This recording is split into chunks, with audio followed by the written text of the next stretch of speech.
HCN ನ್ಯೂಸ್ಗೆ ಸ್ವಾಗತ. ನಾನು ಪ್ರಿಯಾ. ಈಗ ಹೆಡ್ಲೈನ್ಸ್. ಹಾಸನ ಜಿಲ್ಲೆಯ ವಿವಿಧೆಡೆ ರಾಮನವಮಿ ಆಚರಣೆ, ಪಾನಕ ವಿತರಣೆ. ಶ್ರೀರಾಮನವಮಿ ಅಂಗವಾಗಿ ಬೇಲೂರು ಸೀತಾರಾಮಾಂಜನೇಯ ದೇಗುಲದಲ್ಲಿ ವಿಶೇಷ ಪೂಜೆ, ನೂತನ ರಥಕ್ಕೆ ಚಾಲನೆ. ಹಾಸನ ಮಹಾನಗರ ಪಾಲಿಕೆಗೆ 3.89 ಕೋಟಿ ಉಳಿತಾಯ ಬಜೆಟ್, 692 ಕೋಟಿ ಬಜೆಟ್ ಮೂಲಕ ನಗರಕ್ಕೆ ಭಾರಿ ಅಭಿವೃದ್ಧಿಯ ಘೋಷಣೆ. 12 ನಿಮಿಷಕ್ಕೆ ಮುಕ್ತಾಯಗೊಂಡ ಬಜೆಟ್ ಮಂಡನೆ. ಸಕಲೇಶಪುರ ತಾಲೂಕಿನ ಬೆಟ್ಟದ ಭೈರವೇಶ್ವರ ದೇಗುಲದಲ್ಲಿ ಫೋಟೋಗ್ರಾಫರ್ಗಳ ಮೇಲೆ ಹಲ್ಲೆ, 2 ಗುಂಪುಗಳ ನಡುವೆ ಮಾತಿನ ಚಕಮಕಿಯಲ್ಲಿ ಪುಂಡರಿಂದ ಥಳಿತ, ಕ್ರಮ ಕೈಗೊಳ್ಳಲು ಪೊಲೀಸರಿಗೆ ದೂರು ಸಲ್ಲಿಕೆ. ಶ್ರೀರಾಮನವಮಿ ಹಬ್ಬವನ್ನು ಹಾಸನ ನಗರ ಸೇರಿದಂತೆ ಜಿಲ್ಲೆಯಾದ್ಯಂತ ಭಕ್ತಿಭಾವ ಸಡಗರ ಸಂಭ್ರಮದಿಂದ ಆಚರಿಸಲಾಯಿತು. ಹಾಸನ ಜಿಲ್ಲೆಯ ವಿವಿಧ ರಾಮ ಮಂದಿರಗಳು ಸೇರಿದಂತೆ ಇತರೆ ದೇವಾಲಯಗಳಲ್ಲಿ ವಿಶೇಷ ಪೂಜೆಗಳು ನೆರವೇರಿದ್ದು, ಅನ್ನಸಂತರ್ಪಣೆ ಮತ್ತು ಧಾರ್ಮಿಕ ಕಾರ್ಯಕ್ರಮಗಳು ಭಕ್ತರ ಗಮನ ಸೆಳೆದವು. ಹಾಸನ ನಗರದ ಪ್ರಮುಖ ವೃತ್ತಗಳು, ರಸ್ತೆ ಹಾಗೂ ಪಟ್ಟಣ ಪ್ರದೇಶಗಳಲ್ಲಿ ರಾಮನವಮಿ ಅಂಗವಾಗಿ ಪಾನಕ, ಮಜ್ಜಿಗೆ ವಿತರಣೆ ಜೊತೆಗೆ ಅನ್ನ ಸಂತರ್ಪಣೆ ಕಾರ್ಯಕ್ರಮಗಳನ್ನು ಆಯೋಜಿಸಲಾಗಿತ್ತು. ಹಾಸನ ನಗರದ ಎನ್ಆರ್ ವೃತ್ತ, ಕುವೆಂಪು ನಗರ ವೃತ್ತ, ಪಾರ್ಕ್ ರಸ್ತೆ, ಸೀತಾರಾಮಾಂಜನೇಯ ದೇವಸ್ಥಾನ, ಬಸಟ್ಟಿಕೊಪ್ಲು, ಕೆಆರ್ಪುರಂ, ರೈಲ್ವೆ ನಿಲ್ದಾಣ ಮುಂಭಾಗ ಸೇರಿದಂತೆ ಹಲವು ಕಡೆಗಳಲ್ಲಿ ಭಕ್ತರಿಗೆ ಪ್ರಸಾದ ವಿತರಣೆ ನಡೆಯಿತು. ಆದರೆ ಈ ಬಾರಿಯ ರಾಮನವಮಿಗೆ ಗ್ಯಾಸ್ ಸಿಲಿಂಡರ್ ಕೊರತೆಯ ಬಿಸಿ ತಟ್ಟಿದ್ದು ಗಮನಾರ್ಹ.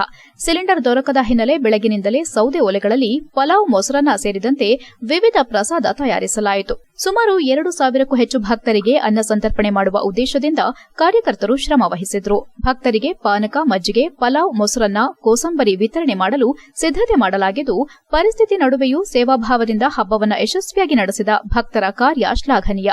ಒಟ್ಟಾರೆ ಹಾಸನದಲ್ಲಿ ರಾಮನವಮಿ ಹಬ್ಬ ಭಕ್ತಿ, ಸಹಕಾರ ಮತ್ತು ಸೇವೆಯ ಸಂಕೇತವಾಗಿ ಮೂಡಿಬಂದಿತು. HCN news Haasan.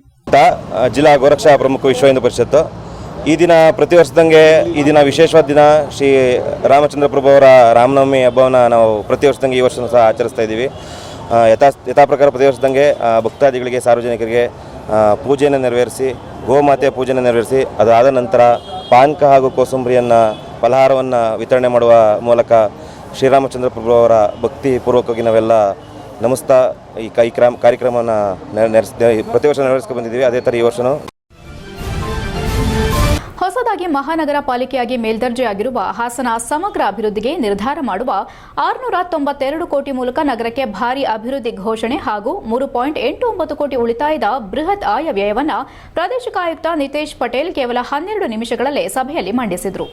ಮಹಾನಗರ ಪಾಲಿಕೆಯಲ್ಲಿ ಕಾರ್ಪೊರೇಟರ್ ಅವಧಿ ಮುಗಿದು ಇಲ್ಲಿ ಯಾರು ಮೇಯರ್ ಇಲ್ಲದ ಕಾರಣ ಮೈಸೂರು ವಿಭಾಗದ ಪ್ರಾದೇಶಿಕ ಆಯುಕ್ತ ಹಾಗೂ ಹಾಸನ ಮಹಾನಗರ ಪಾಲಿಕೆ ಆಡಳಿತಾಧಿಕಾರಿ ನಿತೇಶ್ ಪಟೇಲ್ ಅವರು ಪ್ರಥಮ ಬಾರಿಗೆ ಬಜೆಟ್ ಮಂಡನೆ ಮಾಡಿದ್ರು. ಈ ಸಾಲಿನಲ್ಲಿ ಒಟ್ಟು 692.20 ಕೋಟಿ ಆದಾಯ ನಿರೀಕ್ಷಿಸಲಾಗಿದ್ದು, 688.31 ಕೋಟಿ ವೆಚ್ಚವನ್ನು ರೂಪಿಸಲಾಗಿದೆ. ಇದರಿಂದ 3.89 ಕೋಟಿ ಉಳಿತಾಯ ಸಾಧಿಸುವ ಗುರಿಯನ್ನ ಪಾಲಿಕೆ ಹೊಂದಿದೆ. ಪ್ರಾರಂಭಿಕ ಶುಲ್ಕ 4,880 ಲಕ್ಷವಾಗಿದ್ದು, ಆರ್ಥಿಕ ಸ್ಥಿರತೆಯ ಸಂಕೇತ ನೀಡಿದೆ. ನಗರದ ಪ್ರಮುಖ ಆದಾಯ ಮೂಲವಾಗಿ ಆಸ್ತಿ ತೆರಿಗೆ 4,200 ಲಕ್ಷಗಳಷ್ಟು ಸಂಗ್ರಹಿಸುವ ಗುರಿ ಹೊಂದಲಾಗಿದೆ. ಜೊತೆಗೆ ಖಾತಾ ಬದಲಾವಣೆ, ದಂಡ ಜುಲ್ಮಾನೆ, ವಿವಿಧ ಶುಲ್ಕಗಳಿಂದ 5,699 ಲಕ್ಷಕ್ಕೂ ಅಧಿಕ ಆದಾಯ ನಿರೀಕ್ಷಿಸಲಾಗಿದೆ. ನೀರು ಸರಬರಾಜು, ಒಳಚರಂಡಿ ಶುಲ್ಕಗಳು, ಕಟ್ಟಡ ಪರವಾನಗಿ, ರಸ್ತೆ ಅಗೆತ, ಉದ್ದಿಮೆ ಪರವಾನಗಿ ಮುಂತಾದ ಮೂಲಗಳಿಂದಲೂ ಲಕ್ಷಾಂತರ ರೂಪಾಯಿ ಸಂಗ್ರಹಿಸಲು ಯೋಜಿಸಲಾಗಿದೆ. ಪಾಲಿಕೆ ಆಸ್ತಿಗಳ ಬಾಡಿಗೆಯಿಂದ 249 ಲಕ್ಷಗಳ ಆದಾಯ ನಿರೀಕ್ಷೆಯಿದೆ. ಬಜೆಟ್ ಮಂಡನೆ ವೇಳೆ ಪಾಲಿಕೆ ಅಧಿಕಾರಿ ವರ್ಗ ಬಿಟ್ಟರೆ ಮತ್ಯಾರೂ ಇರಲಿಲ್ಲ. ಬಜೆಟ್ ಮಂಡಿಸಿದ 4-5 ನಿಮಿಷಕ್ಕೆ ಮುಕ್ತಾಯವಾಯಿತು. ಬಜೆಟ್ ಮಂಡನೆ ನಂತರ ಇದೇ ವೇಳೆ ಪಾಲಿಕೆ ಆವರಣದಲ್ಲಿ ನಾಗರಿಕ ಸತೀಶ್ ಮಾಧ್ಯಮದೊಂದಿಗೆ ಮಾತನಾಡಿ, 2026-27ನೇ ಬಜೆಟ್ ಮಂಡನೆ ಆಗಿದ್ದು 15 ನಿಮಿಷಕ್ಕೆ ಮುಗಿದಿದ್ದು, ಇಡೀ ಪುಸ್ತಕ ಓದು ಸಮಾಪ್ತಿಗೊಳಿಸಿದ್ರು. ಈ ಬುಕ್ ತೆಗೆದು ನೋಡಿದ್ರೆ ಯಾವುದಕ್ಕೆ ಮಂಡಿಸಿದ್ದಾರೆ ತಿಳಿಯುತ್ತಿಲ್ಲ. ಯಾವ ಬಡಾವಣೆಯಲ್ಲಿ ಏನೇನು ಕುಂದುಕೊರತೆ ಇದೆ ಆ ರೀತಿ ಮಂಡಿಸಿರುವುದಿಲ್ಲ. ಯಾವ ಬಡಾವಣೆಗೆ ಏನೇನು ಅವಶ್ಯಕತೆ ಇದೆ ಆ ಬಗ್ಗೆ ಆಯವ್ಯಯ ಮಂಡಿಸಿಲ್ಲ. ಅವರಿಗೆ ಮನಸೋ ಇಚ್ಛೆ ಮಂಡಿಸಿದ್ದಾರೆ ಎಂದು ದೂರಿದ್ರು. ಪೂರ್ವಭಾವಿ ಸಭೆಯಲ್ಲಿ ಚರ್ಚೆಯಾಗಿರುವುದು ಇಲ್ಲಿ ಮಂಡಿಸಿಲ್ಲ. ಈ ಬಜೆಟ್ ಅನ್ನು ಖಂಡಿಸುವುದಾಗಿ ಹೇಳಿದ್ರು. ಬಜೆಟ್ ಮಂಡನೆ ಸಭೆಯಲ್ಲಿ ಅಪರ ಜಿಲ್ಲಾಧಿಕಾರಿ ಜಗದೀಶ್, ಪಾಲಿಕೆ ಆಯುಕ್ತ ಕೃಷ್ಣಮೂರ್ತಿ, ಸಹಾಯಕ ಇಂಜಿನಿಯರ್ ಸತ್ಯನಾರಾಯಣ್, ಇಂಜಿನಿಯರ್ ಕವಿತಾ ಹಾಗೂ ಇತರರು ಉಪಸ್ಥಿತರಿದ್ದರು. HCN news Haasan. 2026-27 ಆಯವ್ಯಯ ಮಂಡಿಸಿದ್ರು. ಎಷ್ಟು ನಿಮಿಷ ಮಂಡಿಸಿದ್ರು ಅಂದರೆ ಏನಂದ್ರೆ 15 ನಿಮಿಷ ಮಂಡಿಸಿದ್ರು. 15 ನಿಮಿಷನ ಇಡೀ ಬುಕ್ ಎಲ್ಲ ಓದಿದ್ರು. ಈ ಬುಕ್ ತೆಗೆದು ನೋಡಿದರೆ ಯಾವುದಕ್ಕೂ ಉಪಯೋಗಕ್ಕೆ ಬರದಲ್ಲೇ ಇರೋದು ಮಾತ್ರ ಆಯವ್ಯಯ ಮಂಡಿಸಿರೋದು. ಯಾವುದು ಎಷ್ಟು ಮಂಡಿಸಿದ್ದಾರೆ ಅಂದರೆ ಬರೀ 50 ಲಕ್ಷ, 20 ಲಕ್ಷ ಯಾವುದಕ್ಕೆ ಮಂಡಿಸಿದ್ದಾರೆ. ಯಾರ ಜನಗಳನ್ನ, ಸಾರ್ವಜನಿಕರನ್ನ ಒಂದು ಏರಿಯಾ ಬಡಾವಣೆಗೆ ಸೇರಿಸ್ಕೊಂಡು ನಿಮ್ಮ ಕುಂದುಕೊರತೆ ಏನಿದೆ ಅದು ಯಾವುದಕ್ಕೆ ಮಂಡಿಸ್ಬೇಕು ಅಂತ ಹೇಳಿ ಮಂಡಿಸಿದ್ದಾರೆ. ಪೂರ್ವಭಾವಿ ಸಭೆ ಮಾಡಿದಲ್ಲಿ ಯಾವ್ದ್ಯಾವ್ದಕ್ಕೆ ಬೇಕು, ಯಾವ್ಯಾವ ಬಡಾವಣೆಗೆ ಯಾವ್ದ್ಯಾವ್ದಕ್ಕೆ ಬೇಕು, ಯಾವ್ಯಾವ ಸವಲತ್ತು ಐತೆ ಅಂತ ಕೇಳ್ಕೊಂಡು ಮಂಡಿಸಿದಾರ? ಇಲ್ಲ, ಅವ್ರಿಗೆ ಬೇಕಾದ್ದನ್ನು ಮಾತ್ರ ಮಂಡಿಸ್ಕೊಂಡಿದ್ದಾರೆ. ಇದು ಯಾವುದು ಸೂಕ್ತವಾದ ಆಯವ್ಯಯ ಅಲ್ಲ. ಪ್ರವಾಸಕ್ಕೆ ಬಂದು ಫೋಟೋಶೂಟ್ ಮಾಡುತ್ತಿದ್ದವರ ಮೇಲೆ ಸ್ಥಳೀಯ ಕೆಲವು ಪುಂಡರು ವಿನಾಕಾರಣ ಹಲ್ಲೆ ನಡೆಸಿದ ಘಟನೆ ಹಾಸನ ಜಿಲ್ಲೆಯ ಸಕಲೇಶಪುರ ತಾಲೂಕಿನ ಬೆಟ್ಟದ ಭೈರವೇಶ್ವರ ದೇಗುಲದ ಆವರಣದಲ್ಲಿ ನಡೆದಿದೆ. ಪ್ರೀ ವೆಡ್ಡಿಂಗ್ ಶೂಟ್ ಮಾಡಲು ಬಂದಿದ್ದ ಫೋಟೋಗ್ರಾಫರ್ಗಳ ಮೇಲೆ ಸ್ಥಳೀಯ ಯುವಕರು ಎನ್ನಲಾದ ಗುಂಪೊಂದು ಹಿಗ್ಗಾಮುಗ್ಗ ಹಲ್ಲೆ ನಡೆಸಿರುವುದು ವಿಡಿಯೋದಲ್ಲಿ ಸ್ಪಷ್ಟವಾಗಿ ಸೆರೆಯಾಗಿದೆ. ಬೆಳ್ಳಂಬೆಳಗ್ಗೆ ದೇವಸ್ಥಾನದ ಸುಂದರ ಪರಿಸರದಲ್ಲಿ ಫೋಟೋಗ್ರಾಫರ್ಗಳು ಪ್ರೀ ವೆಡ್ಡಿಂಗ್ ಶೂಟಿಂಗ್ ಮಾಡುತ್ತಿದ್ರು. ಈ ವೇಳೆ ಏಕಾಏಕಿ ಅಲ್ಲಿಗೆ ಬಂದ ಕೆಲವು ಸ್ಥಳೀಯರು ಇಲ್ಲೇಕೆ ಶೂಟಿಂಗ್ ಮಾಡ್ತಿದ್ದೀರಿ, ಯಾರು ಹೇಳಿದೆಂದು ಪ್ರಶ್ನಿಸಿದ್ದಾರೆ. ದೇವಸ್ಥಾನದಲ್ಲಿ ಫೋಟೋ ತೆಗೆಯಲು ಯಾರ ಅನುಮತಿ ಬೇಕು? ಪ್ರವಾಸಕ್ಕೆ ಬಂದಿದ್ದೇವೆ, ಫೋಟೋ ತೆಗೆದರೆ ಏನಾಯಿತು ಎಂದು ಪ್ರಶ್ನಿಸಿದ್ದಾರೆ. ಈ ವಿಚಾರವಾಗಿ ಎರಡು ಗುಂಪುಗಳ ನಡುವೆ ಮಾತಿನ ಚಕಮಕಿ ನಡೆದಿದೆ. ಮಾತಿನ ಚಕಮಕಿ ತಾರಕಕ್ಕೇರಿದಾಗ ಸ್ಥಳೀಯರೆಂದು ಹೇಳಿಕೊಂಡ ಯುವಕರ ಗುಂಪು ಫೋಟೋಗ್ರಾಫರ್ಗಳ ಮೇಲೆ ಏಕಾಏಕಿ ಮುಗಿಬಿದ್ದು ಹಲ್ಲೆ ನಡೆಸಿದ್ದಾರೆ. ಯಾಕಪ್ಪ ಹೊಡೆಯುತ್ತಿದ್ದೀರಿ, ಏನಾಗಿದೆ ಎಂದು ಕೇಳಿದ್ರೂ ಫೋಟೋಗ್ರಾಫರ್ಗಳಿಗೆ ಮನಬಂದಂತೆ ಥಳಿಸಿದ್ದಾರೆ. ಅವರು ಏಕೆ ಹೊಡೆಯುತ್ತಿದ್ದಾರೆಂದೇ ತಿಳಿದಿಲ್ಲ. ಪ್ರಶ್ನಿಸಿದಷ್ಟು ಹಲ್ಲೆ ನಡೆಸಿರುವುದು ವಿಡಿಯೋದಲ್ಲಿ ವೈರಲ್ ಆಗಿದೆ. ಶಾಂತಿಯುತವಾಗಿದ್ದ ದೇವಸ್ಥಾನದ ಆವರಣ ಪುಂಡರಿಂದಾಗಿ ಕೆಲಕಾಲ ಪ್ರವಾಸಿಗರಲ್ಲಿ ಆತಂಕ ತರಿಸಿತು. ಪ್ರವಾಸಿಗರ ಮೇಲೆ ಸ್ಥಳೀಯರು ಎನ್ನಲಾದ ವ್ಯಕ್ತಿಗಳು ಗುಂಡಾಗಿರಿ ನಡೆಸುತ್ತಿರುವುದನ್ನು ಕಂಡು ಸಾರ್ವಜನಿಕರು ಆಕ್ರೋಶ ವ್ಯಕ್ತಪಡಿಸಿದ್ದು, ಶೂಟಿಂಗ್ ಉಪಕರಣಗಳನ್ನು ಹಾನಿಗೊಳಿಸಲು ಯತ್ನಿಸಿದ ಘಟನೆ ನಡೆದಿದೆ ಎನ್ನಲಾಗಿದೆ. ಈ ವೇಳೆ ಮಾರಣಾಂತಿಕ ಹಲ್ಲೆಗೆ ಒಳಗಾದ ಛಾಯಾಗ್ರಾಹಕ ಚೇತನ್ ಕುಮಾರ್ ಮಾತನಾಡಿ, ಹಾಸನದವರೇ ಆದ ನಾವು ಶೂಟಿಂಗ್ ಮಾಡೋ ವೇಳೆ ಏಕಾಏಕಿ ಸ್ಥಳೀಯ ಯುವಕರ ಗುಂಪೊಂದು ನಮ್ಮ ಮೇಲೆ ವಿನಾಕಾರಣ ಹಲ್ಲೆ ನಡೆಸಿದ್ದಾರೆ. ಮಾನವೀಯತೆಯೇ ಇಲ್ಲದಂತೆ ವರ್ತಿಸಿದ ಇಂತಹವರ ಮೇಲೆ ಪೊಲೀಸರು ಸೂಕ್ತ ಕಾನೂನು ಕ್ರಮ ಕೈಗೊಳ್ಳಬೇಕೆಂದು, ಬೇರೆ ಯಾರಿಗೂ ಇಂತಹ ಪರಿಸ್ಥಿತಿ ಉಂಟಾಗದಂತೆ ತಡೆಯಬೇಕೆಂದು ದೂರು ಸಲ್ಲಿಸಲಾಗುತ್ತಿದೆ ಎಂದು ಹೇಳಿದ್ದಾರೆ. ಈ ಗಲಾಟೆಗೆ ಸಂಬಂಧಿಸಿದಂತೆ ಸಕಲೇಶಪುರ ಗ್ರಾಮಾಂತರ ಪೊಲೀಸ್ ಠಾಣೆಯಲ್ಲಿ ದೂರು ದಾಖಲಾಗಿದೆ. ಎರಡೂ ಕಡೆಯವರು ಪರಸ್ಪರ ದೂರು ನೀಡಿದ್ದು, ಪೊಲೀಸರು ಪ್ರಕರಣ ದಾಖಲಿಸಿಕೊಂಡು ತನಿಖೆ ಕೈಗೊಂಡಿದ್ದಾರೆ. ಪ್ರವಾಸಿ ತಾಣಗಳಲ್ಲಿ ಪ್ರವಾಸಿಗರು ಮತ್ತು ಸ್ಥಳೀಯರ ನಡುವಿನ ಇಂತಹ ಘರ್ಷಣೆಗಳು ಪ್ರವಾಸೋದ್ಯಮದ ಮೇಲೆ ಕರಿನೆರಳು ಬೀರದಂತೆ ಸಂಬಂಧಪಟ್ಟ ಇಲಾಖೆ ಅಧಿಕಾರಿಗಳು ಕ್ರಮ ಕೈಗೊಳ್ಳಬೇಕು ಎಂಬುದು ಸಾರ್ವಜನಿಕರ ಒತ್ತಾಯವಾಗಿದೆ. HCN news Sakleshpur. 4 ಜನ ನಮ್ಮ ಟೀಮ್ ಅವರು ಫೋಟೋಗ್ರಫಿ ಮಾಡಕ್ಕೆ ನಾವು ಬೆಟ್ಟದ ಭೈರವೇಶ್ವರ ಹೋಗಿದ್ವಿ. ಬೆಳಗ್ಗೆ ಒಂದು 7 ಗಂಟೆಯಿಂದ ಶೂಟ್ ಮಾಡ್ತಾ ಇದೀವಿ. ಏನು ಪ್ರಾಬ್ಲಮ್ ಇರಲಿಲ್ಲ. ಒಬ್ರು ದೇವಸ್ಥಾನದವ್ರು ಬಂದ್ರು, ಯಾರೋ ಪೂಜೆ ಮಾಡ್ಕೊಂಡ್ರು, ಆರಾಮಾಗೆಲ್ಲ ಹೋಗ್ತಿದ್ರು. ಫಸ್ಟ್ ಯಾರಿಗೋ ಒಬ್ರಿಗೆ ತಲೆಗೆ ಹೊಡೆದ್ರು. ಕ್ಯಾಶುವಲ್ ಆಗಿ ಶೂಟ್ ನಡೀತಾ ಇತ್ತು. ಈ ಕಲ್ ಮೇಲೆ ಹತ್ಬೇಡ ಕಣೋ, 3rd ಕ್ಲಾಸ್ ನನ್ನ ಮಗನೇ ಅಂತ ಬೈದ್ರು. ಎಲ್ಲ ಮಾತಾಡಬಾರ್ದು ಸರ್, ಏರೇ ಆದ್ರೆ ಯಾರಿಗೆ ಹೋದ್ರು ರೆಪ್ಯುಟೇಷನ್ ಇರುತ್ತೆ, ರೆಸ್ಪೆಕ್ಟ್ ಇರುತ್ತೆ, ಎಲ್ಲರೂ ನಾವು ಫೋಟೋಗ್ರಾಫರ್ಸೇ. ನೀನ್ ಎಲ್ಲಿಂದ ಬಂದಿರೋನು, ನಾನು ಲೋಕಲ್ ಅವನು, ಏನಕ್ಕೆ ಕಿತ್ಕಂತೀಯ ಅಂತ ಬೈದ್ರು. ನಾನೇನಂದೆ, ಸರ್ ಈ ತರ ಎಲ್ಲ ಮಾಡ್ತಿರಲ್ಲ, ಇಲ್ಲಿವ್ರ ಹೆಸರೇನಾಗ್ಬೇಕು, ಈ ಸಕಲೇಶ್ಪುರದ ಹೆಸರೇನಾಗ್ಬೇಕು, ಎಲ್ಲ ಫೋಟೋಗ್ರಾಫರ್ಸೇನೆ. ಅವ್ನಿಗೆ ವಹಿಸ್ಕೊಂಡ್ ಬರ್ತಾ ಇದೆಯಲ್ಲ, ನಿನಗೆ ಹೊಡಿತೀವಿ, ನಿನ್ನ ಸಾಯ್ಸಾಕ್ತೀವಿ, ಹೋಗು ನೀನು ಇಲ್ಲಿಂದ ನ್ಯೂಟ್ರಲ್ ಆಗು ಫಸ್ಟ್ ಅಂದ್ರು. ಅವ್ನನ್ನ ವಹಿಸ್ಕೊಂಡ್ ಬರ್ಬೇಡ, ನಿನ್ನ ಸಾಯ್ಸಾಕ್ತೀನಿ ಅಂದ್ರು. ನಾ ಅದಕ್ಕೆ ಸರ್ ನಾವೆಲ್ಲ ಫೋಟೋಗ್ರಾಫರ್ಸ್, ಒಬ್ರು ನಂಗೆ ಒಬ್ರು ಬಿಟ್ಟು ಹೋಗಕ್ಕಾಗಲ್ಲ ಅಂತ ಹೇಳಿ ನಾನು ಇವರಿದ್ರು, ಇನ್ನೂ ನಮ್ ಜೊತೆ ಇನ್ನೂ ಇಬ್ರು ಫೋಟೋಗ್ರಾಫರ್ಸ್ ಇದ್ರು. ಆ ಹುಡುಗರು ಏನಂದ್ರು, ಎಲ್ಲ ನಾವು ಅವಾಯ್ಡ್ ಮಾಡಕ್ ಹೋದ್ವಿ, ಯಾಕಂದ್ರೆ ಅವ್ರಿಗೆ ತುಂಬಾ ಹೊಡಿತಾ ಇದ್ರು. ಮೊದ್ಲು ಅದ್ರಲ್ಲೆಲ್ಲ CC ಕ್ಯಾಮ್ರಾದಲ್ಲೆಲ್ಲ ಇದೆ. ಅವನು ಮೊದ್ಲು ತಲೆಗೆಲ್ಲ ಹೊಡೆದು ಹೋಗಿದ್ನಲ್ಲ, ಅವನೇ ಬಂದ್ಬಿಟ್ಟು ಮತ್ತೆ ನಮ್ಮ ಹತ್ರ ಜಗಳ ಮಾಡಿರೋದು. ಅವಾಗ ನಾವು ವಿಡಿಯೋ ರೆಕಾರ್ಡ್ ಮಾಡಕ್ ಹೋದಾಗ ಫೋನ್ ಕಿತ್ಕೊಂಡ್ರು. ಫೋನ್ ಕಿತ್ಕೊಂಡ್ಮೇಲೂ ನಾನು ತುಂಬಾ ಹೋರಾಡಿದೆ ಅವ್ರ ಹತ್ರ. ಹೆಂಗ್ ಮಾಡ್ತಾ ಇದಾರಲ್ಲ, ಎಲ್ಲಿವರು ನಾವು ಹಾಸನವರು. HCN ನ್ಯೂಸ್ನಲ್ಲಿ ಈಗ ಒಂದು ಪುಟ್ಟ ಬ್ರೇಕ್. ಓ ರಮೇಶ. ಹಾಯ್ ಸುರೇಶ, ನೀನೇನೋ ಇಲ್ಲಿ? ನನ್ ಮಗನ್ನ PU ಜೊತೆಗೆ CA ಮಾಡ್ಸೋಣ ಅಂದ್ರೆ ನನ್ನ ಮಗ ಸ್ಪೋರ್ಟ್ಸ್ ಕಲ್ಚರಲ್ಸ್ ಅಂತಿದ್ದಾನೆ. ಏನ್ ಮಾಡೋದು? ಅದಕ್ಕೆ ಟೆನ್ಷನ್. ಡೈರೆಕ್ಟ್ ಆಗಿ ಕರ್ಕೊಂಡು ಹೋಗಿ ಪ್ರತಿ ಸಲ 100% ರಿಸಲ್ಟ್ ತಗೋತಿರೋ ನಮ್ಮ ಸೆಂಟ್ರಲ್ ಕಾಮರ್ಸ್ ಕಾಲೇಜ್ಗೆ ಸೇರ್ಸು. ಅಲ್ಲಿ ಪ್ರತಿ ವರ್ಷ ಸ್ಟೇಟ್ ರ್ಯಾಂಕ್ಸ್ ಹಾಗೆ ಜಿಲ್ಲೆಗೆ ಫಸ್ಟ್ ರ್ಯಾಂಕ್ ತಗೊಳ್ಳೋ ಜೊತೆಗೆ CA CS ಗೆ ಕೋಚಿಂಗ್ ಕೊಟ್ಟು ಒಳ್ಳೆ ರಿಸಲ್ಟ್ ಕೊಡ್ತಿರೋ ಜಿಲ್ಲೆಯ ನಂಬರ್ 1 ಕಾಮರ್ಸ್ ಕಾಲೇಜು. ಅಲ್ಲ, CA ಕೇಳಿದೀನಿ, CS ಅಂದ್ರೆ ಕಂಪನಿ ಸೆಕ್ರೆಟರಿ ಅಂತ. ಅದು CA ತರನೇ ಪ್ರೊಫೆಷನಲ್ ಕೋರ್ಸು. ಇಡೀ ಜಿಲ್ಲೆಯಲ್ಲಿ CS ಗೆ ಕೋಚಿಂಗ್ ಕೊಡ್ತಿರೋದು ಇದೊಂದೇ ಕಾಲೇಜು. ಜೊತೆಗೆ PU ಡಿಗ್ರಿ ಎಲ್ಲ ಸ್ಟೂಡೆಂಟ್ಸ್ ಗೂ advance excel, SAP, Tally, power BI ತರ ಆಡ್ ಆನ್ ಕೋರ್ಸ್ ಗಳು ಇವೆ. ಇಷ್ಟೇ ಅಲ್ಲಪ್ಪ, ಡಿಗ್ರಿ ಸ್ಟೂಡೆಂಟ್ಸ್ ಗೆ ಪ್ಲೇಸ್ಮೆಂಟ್ ಟ್ರೈನಿಂಗ್ ಕೊಟ್ಟು ಕ್ಯಾಂಪಸ್ ಇಂಟರ್ವ್ಯೂ ಮಾಡಿಸ್ತಾರೆ. ಮತ್ತೆ ಪ್ರತಿ ವರ್ಷ ಕಾಲೇಜಿನ 50 ರಿಂದ 60 ವಿದ್ಯಾರ್ಥಿಗಳು ಒಳ್ಳೊಳ್ಳೆ ಕಂಪನಿಗೆ ಸೆಲೆಕ್ಟ್ ಆಗ್ತಿದ್ದಾರೆ. ಜೊತೆಗೆ ಸ್ಪೋರ್ಟ್ಸ್ ನಲ್ಲಿ ಈ ಕಾಲೇಜ್ ನ ಮಕ್ಕಳು ಸ್ಟೇಟ್ ಮತ್ತೆ ನ್ಯಾಷನಲ್ಸ್ ಗೂ ಹೋಗ್ತಾರೆ. ಕಲ್ಚರಲ್ಸ್ ಗೆ ಟ್ಯಾಲೆಂಟ್ ಹಂಟ್ ಅಂತ ಹಬ್ಬನೇ ಮಾಡ್ತಾರೆ. ಹಾಗಾದ್ರೆ ಕಾಮರ್ಸ್ ಮಕ್ಕಳಿಗೆ ಬೇಕಿರೋ A to Z ಇದೊಂದೇ ಕಾಲೇಜ್ ನಲ್ಲಿ ಸಿಗುತ್ತೆ ಅಂತ ಆಯ್ತು. ಹೌದು, ಹುಡುಗರಿಗೂ ಹುಡುಗಿಯರಿಗೂ ಪ್ರತ್ಯೇಕ ಹಾಸ್ಟೆಲ್ ವ್ಯವಸ್ಥೆ ಕೂಡ ಇದೆ. ಅದೇ ನಮ್ಮ ಸೆಂಟ್ರಲ್ ಕಾಮರ್ಸ್ ಕಾಲೇಜ್. ಪ್ರವೇಶಾತಿಗಾಗಿ ಸಂಪರ್ಕಿಸಿ central commerce PU college, Saibaba temple ಎದುರು, ಸಾಲಗಾಮಿ ರಸ್ತೆ, Hassan. Central commerce degree college, Salagami ರಸ್ತೆ, ಹಾಸನ. ದೂರವಾಣಿ ಸಂಖ್ಯೆ 9916141544 ಮತ್ತು 9902301522.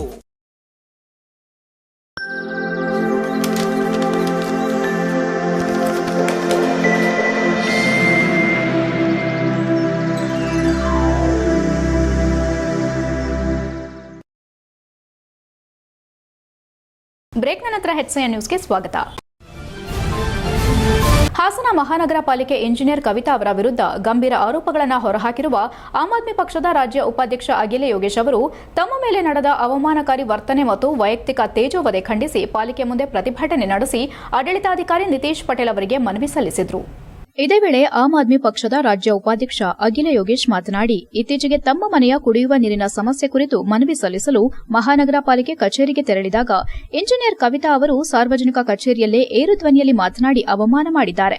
ನೀನು ನನ್ನನ್ನು ಕೊಲೆ ಮಾಡಲು ಬಂದಿದ್ದೀಯಾ ಎಂದು ಏಕವಚನದಲ್ಲಿ ಮಾತನಾಡಿದ ಘಟನೆ ನಡೆದಿದ್ದು, ಇದರ ಸಂಪೂರ್ಣ ವಿಡಿಯೋ ಸಾಕ್ಷ್ಯ ಮೊಬೈಲ್ನಲ್ಲಿ ಲಭ್ಯವಿದೆ ಎಂದರು. ಈ ಘಟನೆ ಕುರಿತು ದಿನಾಂಕ 18/12/2025 ನಡೆದ ಮಹಾನಗರ ಪಾಲಿಕೆಯ ಸಭೆಯಲ್ಲಿ ತಮಗೆ ದೂರು ನೀಡಿದ್ರು. ಇದುವರೆಗೂ ಯಾವುದೇ ಕ್ರಮ ಕೈಗೊಳ್ಳಲಾಗಿಲ್ಲ ಎಂದು ಅಸಮಾಧಾನ ವ್ಯಕ್ತಪಡಿಸಿದರು. ನಂತರವೂ ಕವಿತಾ ಅವರು ಮಾಧ್ಯಮಗಳನ್ನು ಸ್ವತಃ ಕರೆಸಿ ತಮ್ಮ ವಿರುದ್ಧ ಸುಳ್ಳು ಹೇಳಿಕೆಗಳನ್ನು ನೀಡಿದ್ದು, ಇಲ್ಲಸಲ್ಲದ ಆರೋಪಗಳನ್ನು ಮಾಡಿ ತಮ್ಮ ಗೌರವಕ್ಕೆ ಧಕ್ಕೆ ತಂದಿದ್ದಾರೆ ಎಂದು ಆರೋಪಿಸಿದರು. ಇದಲ್ಲದೆ ತಮ್ಮ ಮೊಬೈಲ್ ಸ್ಟೇಟಸ್ನಲ್ಲಿ ಅಗಿಲೆ ಯೋಗೇಶ್ ಒಬ್ಬ ನಲ್ಲಿ ಕಳ್ಳ ಎಂದು ಉಲ್ಲೇಖಿಸಿರುವ ವಿಡಿಯೋವನ್ನು ಹಂಚಿಕೊಂಡಿದ್ದು, ಅದು ಸಾಮಾಜಿಕ ಜಾಲತಾಣಗಳಲ್ಲಿ ವ್ಯಾಪಕವಾಗಿ ವೈರಲ್ ಆಗಿದೆ. ಇದರಿಂದ ತಮ್ಮ ವ್ಯಕ್ತಿತ್ವಕ್ಕೆ ಧಕ್ಕೆ ಉಂಟಾಗಿದ್ದು, ಮಾನಹಾನಿಯಾಗಿದೆ ಎಂದು ಅವರು ಹೇಳಿದರು.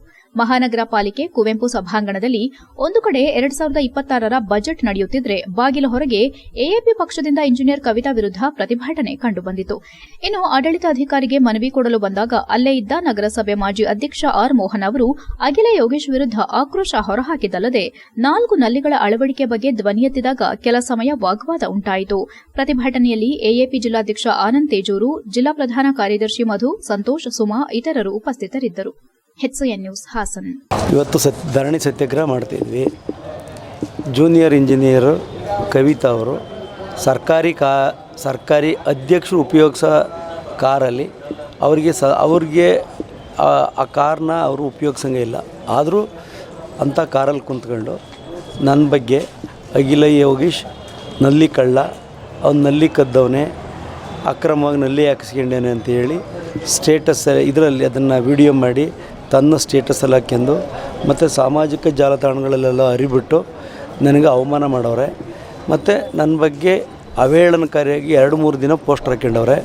ಅದಕ್ಕೆ ನಾನು ಹಿಂದೆ ಜಿಲ್ಲಾಧಿಕಾರಿಗಳಿಗೆ ದೂರು ನೀಡಿದ್ದೆ.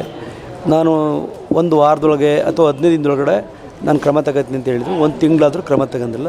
ಇವತ್ತು ಪ್ರಾದೇಶಿಕ ಆಯುಕ್ತರು ಬಂದವ್ರೆ. ಅದಕ್ಕೆ ನಾವು ಮೌನವಾಗಿ ಯಾವುದೇ ಘೋಷಣೆಗಳನ್ನೂ ಕೂಗ್ದಾನೆ ನಮ್ಗೆ ಆಗಿರೋ ಅನ್ಯಾಯಕ್ಕೆ ನ್ಯಾಯ ಕೊಡಿಸಿ ಅವ್ರ ಮೇಲೆ ಕಾನೂನು ಕ್ರಮ ತಗೊಳ್ಳಿ ಅಂತೇಳಿ ನಾವು ಧರಣಿ ಸತ್ಯಾಗ್ರಹ ಮಾಡ್ತಾಯಿದ್ವಿ ಸರ್. ಮಧ್ಯಪ್ರಾಚ್ಯದಲ್ಲಿನ ಯುದ್ಧದ ಪರಿಣಾಮವಾಗಿ ಭಾರತದಲ್ಲಿ, ಅದರಲ್ಲೂ ವಿಶೇಷವಾಗಿ ಕರ್ನಾಟಕದಲ್ಲಿ ಎಲ್ಪಿಜಿ ಸಿಲಿಂಡರ್ಗಳ ತೀವ್ರ ಅಭಾವ ಉಂಟಾಗಿದೆ. ಪೂರೈಕೆಯಲ್ಲಿ ವ್ಯತ್ಯಯವಾಗಿರುವ ಕಾರಣ ಆಲೂರು ತಾಲೂಕಿನ ಏಜೆನ್ಸಿಗಳ ಮುಂದೆ ಗ್ರಾಹಕರ ನೂಕುನುಗ್ಗಲು ಕಂಡುಬರುತ್ತಿದೆ.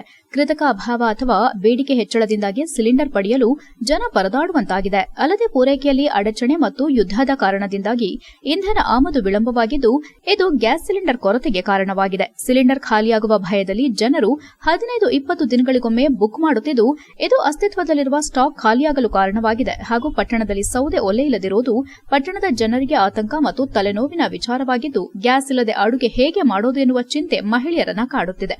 HCN news Aluru.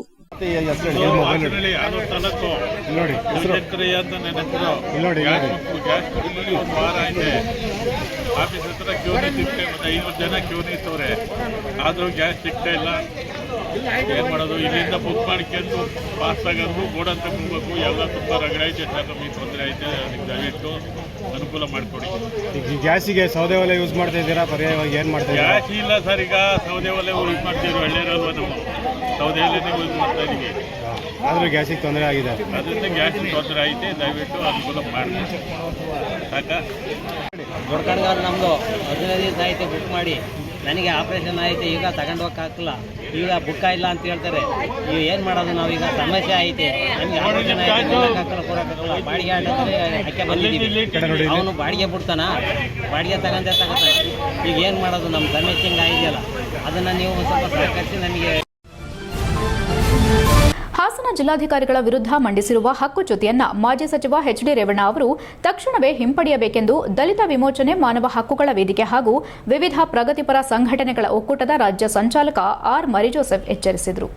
ಪತ್ರಿಕಾಗೋಷ್ಠಿಯಲ್ಲಿ ಶುಕ್ರವಾರ ಮಾತನಾಡಿ, ಜಿಲ್ಲಾಧಿಕಾರಿಗಳು ದಕ್ಷ, ಪ್ರಾಮಾಣಿಕ ಮತ್ತು ಜನಪರ ಆಡಳಿತ ನೀಡುತ್ತಿರುವ ಅಧಿಕಾರಿಯಾಗಿದ್ದು, ಶೋಷಿತ ಮತ್ತು ಹಿಂದುಳಿದ ವರ್ಗಗಳ ಪರವಾಗಿ ಹಲವು ಮಹತ್ವದ ಕಾರ್ಯಕ್ರಮಗಳನ್ನು ಜಾರಿಗೆ ತಂದಿದ್ದಾರೆ.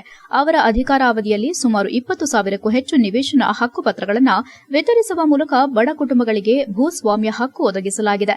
ಇದು ಜಿಲ್ಲೆಯ ಸಾಮಾಜಿಕ ಮತ್ತು ಆರ್ಥಿಕ ಅಭಿವೃದ್ಧಿಗೆ ಮಹತ್ವದ ಹೆಜ್ಜೆಯಾಗಿದೆ ಎಂದರು.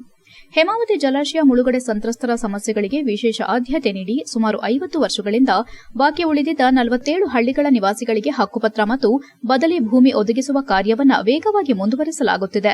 ದಶಕಗಳ ಕಾಲ ನ್ಯಾಯಕ್ಕಾಗಿ ಕಾಯುತ್ತಿದ್ದ ಜನರಿಗೆ ಇದು ಭರವಸೆ ಮೂಡಿಸಿರುವುದಾಗಿ ಅವರು ಹೇಳಿದರು. ಇಂತಹ ಜನಪರ ಮತ್ತು ಪ್ರಗತಿಪರ ಕಾರ್ಯಗಳನ್ನು ನಿರ್ವಹಿಸುತ್ತಿರುವ ಅಧಿಕಾರಿಗಳ ವಿರುದ್ಧ ಹಕ್ಕುಚ್ಯುತಿ ಮಂಡಿಸಿರುವುದು ನ್ಯಾಯಸಮ್ಮತವಲ್ಲದೆ ರಾಜಕೀಯ ಪ್ರೇರಿತ ಕ್ರಮವೆಂದು ಅವರು ಆರೋಪಿಸಿದರು. ಜನಪ್ರತಿನಿಧಿಗಳು ತಮ್ಮ ಜವಾಬ್ದಾರಿಯನ್ನು ಸರಿಯಾಗಿ ನಿರ್ವಹಿಸದೇ ಇದ್ದು ಈಗ ಅಧಿಕಾರಿಗಳ ವಿರುದ್ಧ ಆರೋಪ ಮಾಡುತ್ತಿರುವುದು ವಿಷಾದನೀಯ ಎಂದು ಟೀಕಿಸಿದರು. ಹಿಂದಿನಿಂದಲೇ ವಿಧಾನಸಭೆಯಲ್ಲಿ ಈ ಸಮಸ್ಯೆಗಳ ಕುರಿತು ಸಮರ್ಪಕವಾಗಿ ಧ್ವನಿ ಎತ್ತದ ಅವರು ಈಗ ಹಿಂದುಳಿದ ವರ್ಗದ ಅಧಿಕಾರಿಗಳು ಜಿಲ್ಲೆಗೆ ಬಂದಾಗ ಮಾತ್ರ ವಿರೋಧ ವ್ಯಕ್ತಪಡಿಸುತ್ತಿರುವುದು ಏಕೆ ಎಂಬುದನ್ನು ಪ್ರಶ್ನಿಸಿದ ಅವರು ಇದು ಸಾಮಾಜಿಕ ನ್ಯಾಯದ ವಿರುದ್ಧದ ನಡೆ ಎಂದು ಅಭಿಪ್ರಾಯಪಟ್ಟರು. ಮುಂದಿನ ದಿನಗಳಲ್ಲಿ ಪ್ರತಿಭಟನೆ, ಧರಣಿ ಹಾಗೂ ಜನಜಾಗೃತಿ ಕಾರ್ಯಕ್ರಮಗಳನ್ನು ಹಮ್ಮಿಕೊಳ್ಳಲಾಗುವುದೆಂದು ಹೇಳಿದರು. ಪ್ರತಿಭಟನೆಯಲ್ಲಿ ದಲಿತ ವಿಮೋಚನೆ ಮಾನವ ಹಕ್ಕುಗಳ ವೇದಿಕೆ ಹಾಗೂ ವಿವಿಧ ಪ್ರಗತಿಪರ ಸಂಘಟನೆಗಳ ಒಕ್ಕೂಟದ ಬಿಎನ್ ಶಿವಪ್ಪನಾಯಕ್, ಆದಿವಾಸಿ ಮುಖಂಡ ನವೀನ್ ಸದಾ, ಮುಖಂಡ ಮಲ್ಲೇಶ್ ಅಂಬುಗ, ಸಂದೀಪ್ ಕುಮಾರ್ ಸೇರಿದಂತೆ ಇತರರು ಉಪಸ್ಥಿತರಿದ್ದರು. HCN news, Haasan. ಸಕಲೇಶಪುರದಲ್ಲಿ ಬಂದಂಥ ಎಸಿಗಳು, ತಹಸೀಲ್ದಾರ್ಗಳು ಮತ್ತು ಜನಪ್ರತಿನಿಧಿಗಳು ಯಾರ್ಯಾರು ಎಷ್ಟೆಷ್ಟು ಬೇನಾಮಿ ಆಸ್ತಿ ಹೊಂದಿದ್ದಾರೆ ಒಂದು ಕಡೆ ತನಿಖೆ ನಡೆಸಲಿ. ಆ ಥರ ಒತ್ತಡ ತರಲಿ ಇವರು. ಹೌದಪ್ಪ, ಸಕಲೇಶಪುರದ ನಿಜವಾಗಿ ಮುಳುಗಡೆ ಸಂತ್ರಸ್ತರಿಗೆ ಸಿಕ್ಕಬೇಕಾದ ಭೂಮಿ ಸಿಕ್ಕಿಲ್ಲ, ಸಿಕ್ಕಬೇಕಾದ ಹಕ್ಕುಪತ್ರ ಸಿಕ್ಕಿಲ್ಲ. ಇದ್ರ ಬಗ್ಗೆ ಯಾಕೆ ಇದುವರೆಗೂ ಅವರು ಒಂದು ಶಾಸನಸಭೆಯಲ್ಲಿ ಧ್ವನಿ ಎತ್ತಲಿಲ್ಲ? ಶಾಸಕರು ಹಕ್ಕುಚ್ಯುತಿ ಆಯ್ತಿದೆ ಅಂದರೆ ಮತದಾರರ ಹಕ್ಕು ವಂಚನೆ ಆಗಿಲ್ವ ನಮ್ಮವೆಲ್ಲವೂ? ಇಷ್ಟು ವರ್ಷ ಆಗಿ ನಮ್ಮ ಕಟಾಯ ಹೋಬಳಿನ ಕ್ಷೇತ್ರ ವಿಂಗಡಣೆ ಮಾಡಿ ಎಲ್ಲಿ ತಳ್ಳಿದ್ದಾರೆ ಅಂತ ಹೇಳಿದ್ರೆ ಸಕಲೇಶಪುರಕ್ಕೆ ಸೇರಿಸಿದ್ರು. ಇವ 20 ವರ್ಷ ಆದರೂ ಒಂದು ರಸ್ತೆ ಸರಿಯಾಗಿಲ್ಲ, ಮೂಲಭೂತ ಸೌಕರ್ಯ ಸರಿಯಾಗಿಲ್ಲ ಕಟಾಯ ಹೋಬಳಿಲಿ. ಅಂಥ ತಪ್ಪೇ ನಾವು ಮಾಡಿದ್ವಿ. 47 ಹಳ್ಳಿ ಮುಳುಗಡೆ ಅದ್ರ ನೀರೆಲ್ಲನೂ ಬಳಸ್ಕೊಂಡು ಅದ್ದೂರಿಯಾಗಿ ಜೀವನ ಮಾಡ್ತೀರಂತಾರೆ ಯಾರು? ಹೊಳೆನರಸೀಪುರ, ಇದು ಎಂಥದ್ದು ತುಮಕೂರು, ಚಂದ್ರಾಯಪಟ್ಟಣ, ಮಂಡ್ಯ ಅವೆಲ್ಲರೂ ಅದ್ದೂರಿಯಾಗಿ ಜೀವನ ಮಾಡ್ತಿದ್ದಾರೆ. ನಾವು ಇನ್ನೂ ಹಕ್ಕುಪತ್ರ ಕೊಡ್ರಪ್ಪ ಅಂತ ಬೇಡ್ತಾ ಇದ್ವಿ. ಅಂಥ ಕಾಳಜಿದ್ದಂಥ ಶಾಸಕರು ಮಾತಾಡ್ಬೋದಿತ್ತಲ್ಲ ಶಾಸಕ. HCN ನ್ಯೂಸ್ನಲ್ಲಿ ಈಗ ಒಂದು ಪುಟ್ಟ ಬ್ರೇಕ್.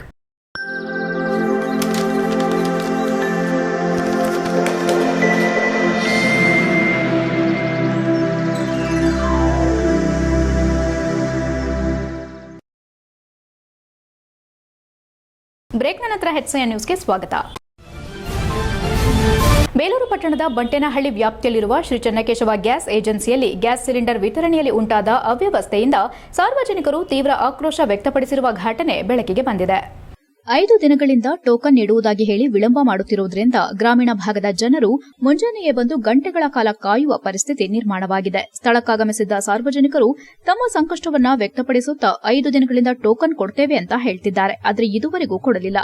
ಬೆಳಗ್ಗೆ 5 ಗಂಟೆಗೆ ಎದ್ದು ಬಂದಿದ್ದೀವಿ, ಆದರೂ ಟೋಕನ್ ಸಿಗ್ತಿಲ್ಲ ಎಂದು ಬೇಸರ ವ್ಯಕ್ತಪಡಿಸಿದ್ರು. ಫೋನ್ ಮೂಲಕ ಸಂಪರ್ಕಿಸಲು ಪ್ರಯತ್ನಿಸಿದ್ರೂ ಯಾವುದೇ ಪ್ರತಿಕ್ರಿಯೆ ಸಿಗುತ್ತಿಲ್ಲ ಎಂಬುದು ಜನರ ಮತ್ತೊಂದು ಆರೋಪವಾಗಿದೆ. ಇನ್ನೊಬ್ಬ ಮಹಿಳೆ ಮಾತನಾಡಿ, ನಾವು ಬೆಳಗ್ಗೆ 5 ಗಂಟೆಯಿಂದ ಇಲ್ಲೇ ಕಾಯುತ್ತಿದ್ದು ಸಾವಸಳ್ಳಿ, ಒಡ್ಡಹಳ್ಳಿ ಸೇರಿದಂತೆ ದೂರದ ಊರುಗಳಿಂದ ಬಂದಿದ್ದೇವೆ. ದಿನವೂ ಬಂದು ನಿಲ್ಲೋದು ನಮ್ಮಿಂದ ಆಗುತ್ತಿಲ್ಲ. ಕನಿಷ್ಠ ಟೋಕನ್ ಆದ್ರೂ ಕೊಡಬೇಕೆಂದು ಮನವಿ ಮಾಡಿದ್ರು. ಸೋಂಪುರ ಗ್ರಾಮದ ಮಹೇಶ್ ಎಂಬ ಯುವಕ ತನ್ನ ಅನುಭವ ಹಂಚಿಕೊಂಡು, ರಾತ್ರಿ 2 ಗಂಟೆಗೆ ಬಂದು ಇಲ್ಲೇ ಮಲ್ಕೊಂಡಿದ್ದೇವೆ. OTP ಮೆಸೇಜ್ ಕೂಡ ಬಂದಿತ್ತು, ಆದರೂ ಸಿಲಿಂಡರ್ ಕೊಡ್ತಿಲ್ಲ ಎಂದು ಆಕ್ರೋಶ ವ್ಯಕ್ತಪಡಿಸಿದ್ರು. ಮತ್ತೊಬ್ಬ ಮಹಿಳೆ ಯಶೋಧ ಮಾತನಾಡಿ, 3 ಗಂಟೆಗೆ ಬಂದು ಮಲಗಿದ್ದೇವೆ. ಗ್ಯಾಸ್ ಇಲ್ಲ ಅಂದ್ರೆ ಮನೆಯಲ್ಲಿ ಊಟ ಮಾಡೋಕ್ಕಾಗಲ್ಲ. ಮ್ಯಾನೇಜರ್ ಇನ್ನೂ ಬಂದಿಲ್ಲ. ಬಡವರಿಗೆ ಸಹಾಯ ಮಾಡಬೇಕಾದವರು ಎಲ್ಲಿದ್ದಾರೆ ಎಂದು ಪ್ರಶ್ನಿಸಿದ್ರು. ಗ್ರಾಮೀಣ ಮಹಿಳೆಯರು ತಮ್ಮ ದಿನನಿತ್ಯದ ಬದುಕಿನ ಕಷ್ಟಗಳನ್ನು ವಿವರಿಸುತ್ತಾ, ನಾವು ಕೂಲಿ ಮಾಡಿ ಬದುಕುವವರು, ಪ್ರತಿದಿನ ಇಲ್ಲೇ ಬಂದು ಕಾಯೋಕೆ ಸಾಧ್ಯವಿಲ್ಲ. ನಮ್ಮ ಮಕ್ಕಳು, ಕುಟುಂಬ ಎಲ್ಲವೂ ಇದೆ. ಮೊದಲಿಗೆ ನಮಗೆ ಟೋಕನ್ ಕೊಟ್ಟಿದ್ರು, ಈಗ 101 ನಂಬರ್ ಅಂತ ಹೇಳ್ತಿದ್ದಾರೆ. ಮಧ್ಯದಲ್ಲಿ ಸಿಲಿಂಡರ್ ಎಲ್ಲಿಗೆ ಹೋಗಿದೆ ಎಂದು ಅನುಮಾನ ವ್ಯಕ್ತಪಡಿಸಿದ್ರು. ಇದಲ್ಲದೆ ಸ್ಥಳದಲ್ಲಿದ್ದ ಗ್ರಾಹಕರು ಬುಕಿಂಗ್ ಮಾಡಿ 4-5 ದಿನ ಆಯಿತು, OTP ಬಂದು 15 ದಿನ ಆಯಿತು, ಆದರೂ ಸಿಲಿಂಡರ್ ಸಿಗ್ತಿಲ್ಲ ಎಂದು ಅಸಮಾಧಾನ ವ್ಯಕ್ತಪಡಿಸಿದ್ರು.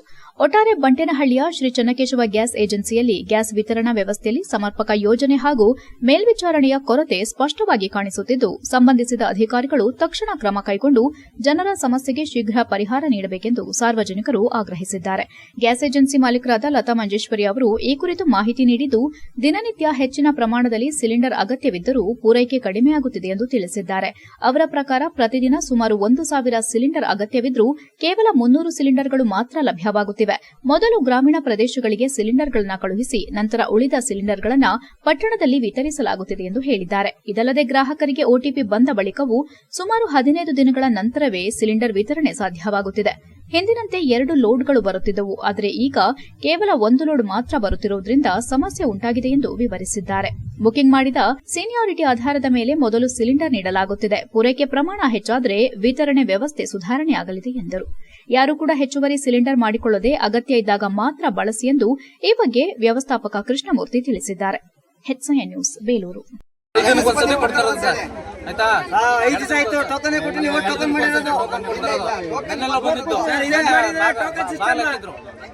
ಓಕೆನಾ?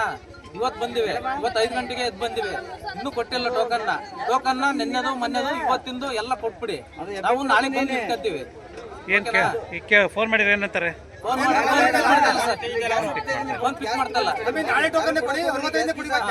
ಇವತ್ತು ಟೋಕನ್ ಕೊಡಿ ಸರ್. ಟೋಕನ್ ಕೊಡಿ ಸರ್. ಕೊಡ್ತಾ ಇಲ್ಲ. ಟೋಕನ್ ಯಾರು ಕೊಡ್ಬೇಕು ನಮಗೆ? ನಿಂತರಿಗೆ ಗ್ಯಾಸ್ನರಿಗೆ ಟೋಕನ್ ಕೊಡ್ತಾ ಇಲ್ಲ. ಏನ್ ಮಾಡೋದು? ಬೆಳಿಗ್ಗೆ 5 ಗಂಟೆ ಬರಕಾಗುತ್ತೆ. ನಾವು ಬೆಳಿಗ್ಗೆ 5 ಗಂಟೆಗೆ ನಿಂತಿರೋದ? 5 ಗಂಟೆ ನಿಂತಿರೋದು ಬನ್ನಿ.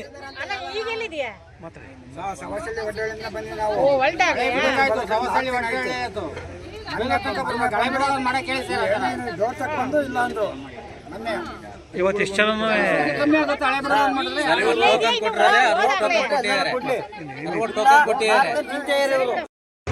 ಮಾತಾಡ? 2 ಗಂಟೆ ಬಂದು ರಾತ್ರಿ. ಏನ್ ನಿಮ್ಮ ಹೆಸರು? ಮಹೇಶ್ ಅಂತ. ನಮ್ದು OTP ಎಲ್ಲ ಮೈಗೆ ಮೆಸೇಜ್ ಎಲ್ಲ ಐತೆ, ಅದು ಕೊಡ್ತಾ ಇಲ್ಲ. ಏನ್ ಹೆಸರು? ಮಹೇಶ್ ಅಂತ. ಸಕಲೇಶಪುರ ತಾಲೂಕಿನ ಬಾಗೆ ಗ್ರಾಮ ಪಂಚಾಯಿತಿಯ ಅಭಿವೃದ್ಧಿ ಅಧಿಕಾರಿ ವಿರುದ್ಧ ಕೇಳಿಬಂದಿರುವ ಭ್ರಷ್ಟಾಚಾರದ ಆರೋಪದ ಹಿನ್ನೆಲೆ ಅವರನ್ನು ತಕ್ಷಣ ಅಮಾನತು ಮಾಡುವಂತೆ ಆಗ್ರಹಿಸಿ ಕರ್ನಾಟಕ ರಕ್ಷಣಾ ವೇದಿಕೆ ನಾರಾಯಣಗೌಡ ಬಣದ ಕಾರ್ಯಕರ್ತರು ತಾಲೂಕು ಪಂಚಾಯಿತಿ ಕಚೇರಿ ಎದುರು ಧರಣಿ ನಡೆಸಿದರು.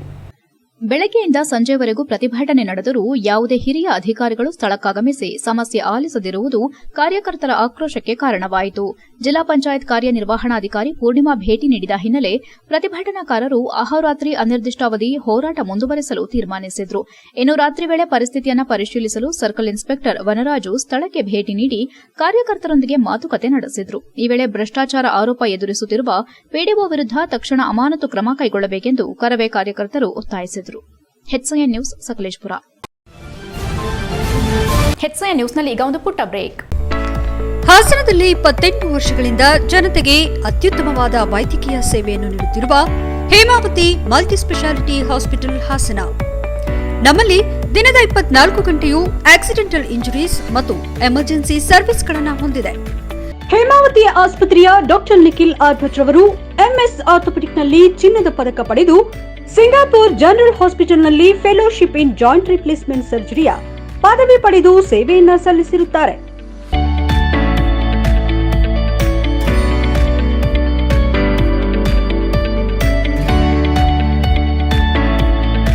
ನಮ್ಮಲ್ಲಿ ಆಂಬ್ಯುಲೆನ್ಸ್ ಸೇವೆಯೂ ಲಭ್ಯ.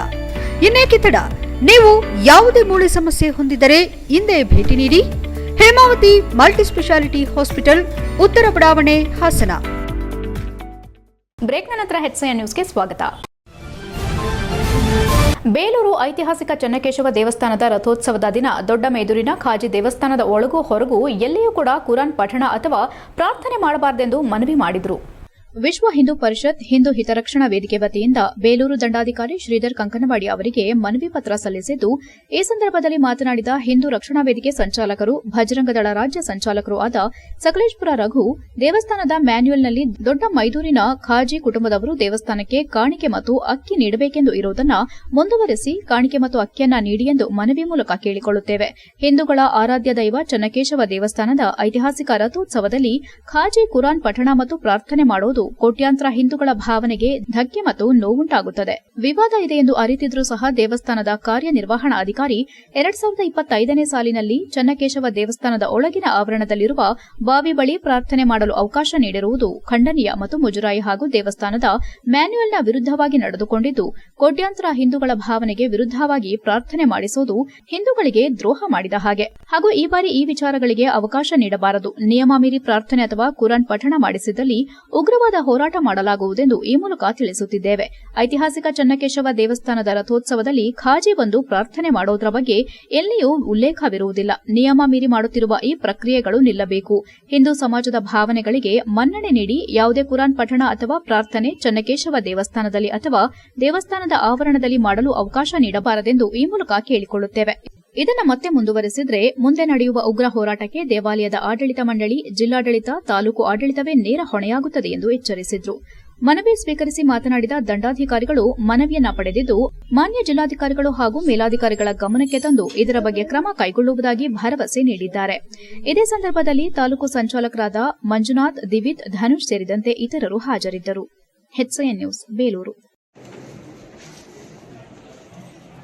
ಏನು ಬೇಲೂರಿನ ಐತಿಹಾಸಿಕ ಬ್ರಹ್ಮ ರಥೋತ್ಸವ ಇದೇ ತಿಂಗಳಲ್ಲೂ ನಡೆಯುವಂತಹ ಸಂದರ್ಭದಲ್ಲಿ ಏನು ಗಳಿಗೆ ತೇರು ಅಂತ ಬಿಟ್ಟು ನಡೆಯುತ್ತೆ. ಆ ಗಳಿಗೆ ತೇರಿನಲ್ಲಿ ಸದಾ ಯಾವಾಗಲೂ ಸಹ ಮೈದೂರಿನ ಕಾಜಿಯವರನ್ನು ಕರೆಸಿ ಪ್ರಾರ್ಥನೆಯನ್ನು ಮಾಡುವಂತಹ ಒಂದು ವಿಚಾರ ನಡೀತಿತ್ತು. ಆದರೆ ಯಾವುದೇ ಕಾರಣಕ್ಕೂ ಸಹ ಆ ರೀತಿ ಯಾವುದೇ ಪ್ರಾರ್ಥನೆಯನ್ನು ಮಾಡಬಾರ್ದು ಅಂತ ಬಿಟ್ಟು ಹೇಳ್ತಕ್ಕಂಥದ್ದು, ಮತ್ತೆ ತೇರಿನ ದಿನ ಕುರಾನ್ ಪಠಣವನ್ನು ಮಾಡಬಾರ್ದು ಅಂತ ಬಿಟ್ಟು ಹೇಳ್ತಕ್ಕಂಥದ್ದು ತಹಶೀಲ್ದಾರ್ಗೆ ಇವತ್ತು ಮನವಿಯನ್ನು ಕೊಡ್ತಾ ಇದ್ವಿ. ಇದೇ 2025ನೇ ಇಸ್ವಿನಲ್ಲಿ ಇದೇ ರೀತಿಯ ಒಂದು ಮನವಿಯನ್ನು ಕೊಟ್ಟಂಥ ಸಂದರ್ಭದಲ್ಲಿ ಯಾವುದೇ ಕಾರಣಕ್ಕೂ ಸಹ ದೇವಸ್ಥಾನದ ಮ್ಯಾನ್ಯುಯಲ್ ಅನ್ನು ಸಹ ಈ ರೀತಿಯಾದಂಥ ಯಾವುದೇ ಅವರಿಗೆ ಕುರಾನ್ ಪಠಣ ಇರ್ಬೋದು ಮತ್ತೆ ಪ್ರಾರ್ಥನೆಯನ್ನು ಮಾಡಿಸುವಂಥದ್ದು ಯಾವುದೇ ರೀತಿಯಾದ ವಿಷಯ ಇಲ್ಲ ಅಂತ ಬಿಟ್ಟಂತ ಸಹ ಸ್ಥಳೀಯ ಇರತಕ್ಕಂತಹ ಏನು ದೇವಸ್ಥಾನದ ಕಾರ್ಯನಿರ್ವಹಣಾಧಿಕಾರಿಯವರು ದೇವಸ್ಥಾನದ ಒಳಗಡೆ ಇರತಕ್ಕಂಥ ಬಾವಿಯ ಬಳಿ ಅವರಿಗೆ ಪ್ರಾರ್ಥನೆಯನ್ನು ಮಾಡಿಸಿರ್ತಕ್ಕಂಥದ್ದು ನಮಗೆ ಗಮನಕ್ಕೆ ಬಂದಿದೆ. ಹಾಗಾಗಿ ಈ ಬಾರಿ ಒಂದು ಎಚ್ಚರಿಕೆಯನ್ನು ಕೊಡ್ತಾ ಇದ್ವಿ. ಯಾವುದೇ ಕಾರಣಕ್ಕೂ ಸಹ ಈ ರೀತಿಯಾದಂತಹ ವಿಚಾರ ಆಗಬಾರ್ದು. ಅಕಸ್ಮಾತ್ ಆಗಿ ಏನಾದ್ರು ಈ ಸಲ ಅವ್ರ ಕಾಜಿ ಬಂದಂತ ಸಂದರ್ಭದಲ್ಲಿ ಏನಾದ್ರು ಈ ತರ ಪ್ರಾರ್ಥನೆಯನ್ನು ಮಾಡಿಸುವಂತಹ ವಿಚಾರ ಏನಾದ್ರು ಬಂತು ಅಂತ ಹೇಳಿದ್ರೆ ಅದಕ್ಕೆ ಜಿಲ್ಲಾಡಳಿತ ಮುಂದಿನ.